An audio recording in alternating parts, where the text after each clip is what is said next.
مساء الخير عليكم جميعا مشاهدي قناة فوت برو AR. أعلن الاتحاد الكاميروني لكرة القدم أن منتخبه المحلي سيشارك بشكل رسمي في كأس أفريقيا للاعبين المحليين 2023 المقررة تنظيمها بالجزائر. وحسب موقع أفريكا فوت يونايتد، سيتوجه المنتخب الكاميروني يوم غد الثلاثاء إلى تونس لإجراء معسكر إعدادي استنادا إلى بيان صادر عن الاتحاد الكاميروني لكرة القدم.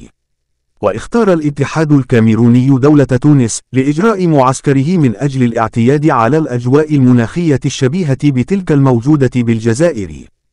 ومن المرتقب أن يجري منتخب الكاميرون مباراتين وديتين في تونس تحضيرا للبطولة الأفريقية، على أن تكون المباراة الودية الأولى أمام منتخب أوغندا يوم 6 من يناير، والثانية أمام منتخب السودان في 9 من نفس الشهر، في وقت ينتظر فيه الكشف عن قائمة الكاميرون النهائية للمشاركة في البطولة خلال الساعات القليلة القادمة.